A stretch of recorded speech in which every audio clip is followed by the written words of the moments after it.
C'est l'heure du premier journal d'information ce matin sur Studio Qualita, relayé sur les ondes de Radio J.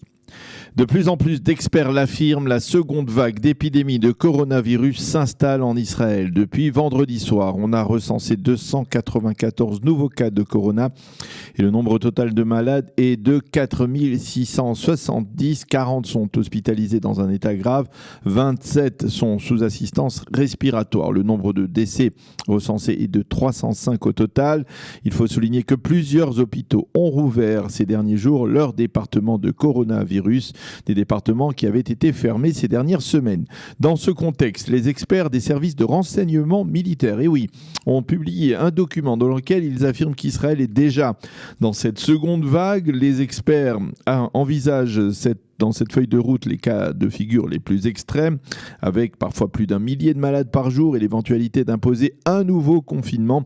Pour éviter un tel cas de figure, il faut absolument que les Israéliens respectent scrupuleusement les mesures restrictives, affirment ces experts. Le cabinet interministériel de lutte contre le virus se réunira aujourd'hui et il pourrait décider d'augmenter de manière conséquente les montants des contraventions faites aux Israéliens qui enfreindraient ces règles d'hygiène. Ceci étant, l'année scolaire qui, depuis le mois de mars, il faut bien l'avouer, a été considérablement perturbée, s'est terminée brusquement en queue de poisson, pour le dire, au moins pour une partie des classes, sur une décision du Tribunal national du travail qui est intervenue vendredi après-midi. Au bout du compte, les syndicats d'enseignants ont obtenu gain de cause. Ils ne rajouteront pas les fameuses 9 journées d'école dont il avait été question au cœur de la crise. Concrètement, donc, pour les classes qui n'ont pas débuté leur congé, donc vendredi, les grandes vacances débuteront le 1er juillet. Certains élèves ont exprimé leur mécontentement de n'avoir pas pu prendre congé de leurs camarades et de leurs enseignants. Et ces enseignants, de nombreux enseignants, n'ont pas manqué de critiquer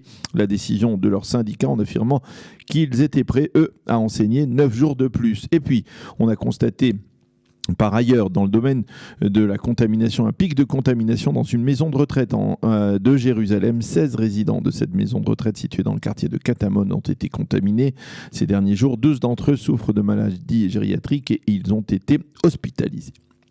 L'épidémie semble également se propager dans les territoires palestiniens. Au cours des derniers jours, le nombre de contaminés augmente de manière exponentielle. Pour la seule journée d'hier, on a recensé plus de 100 malades en Judée et en Samarie du côté palestinien, ce qui a conduit les autorités sanitaires palestiniennes à imposer un couvre-feu sur les villes de Hebron et de Naplouse.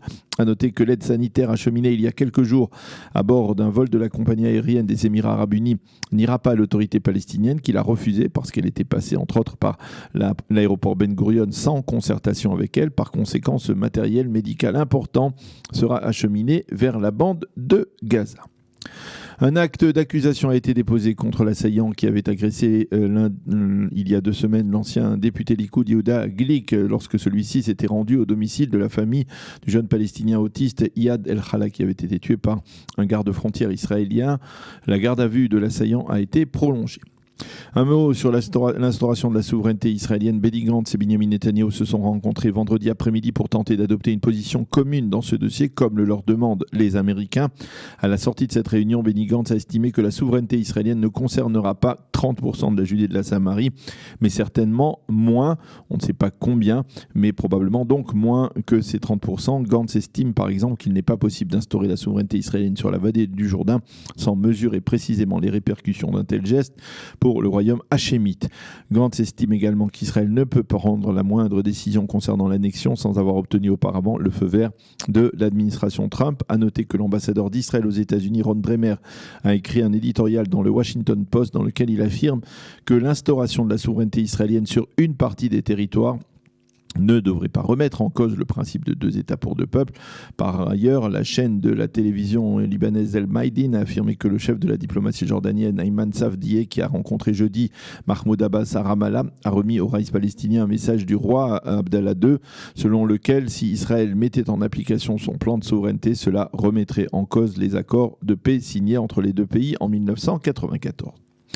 Et puis, douleur et tristesse dans la communauté francophone en Israël après l'annonce hier soir de la découverte du corps du soldat Adiel Fischler, dont les parents sont d'anciens Olim francophones. Le jeune soldat de 19 ans qui servait dans une base militaire près d'Elat a été porté disparu depuis jeudi soir. Les forces israéliennes qui ont poursuivi avec de nombreux volontaires durant toute la journée de vendredi et de Shabbat leurs recherches ont finalement retrouvé le corps du soldat pas très loin de sa base.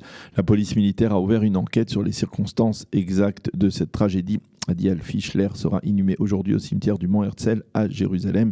Nous présentons nos condoléances à ses parents.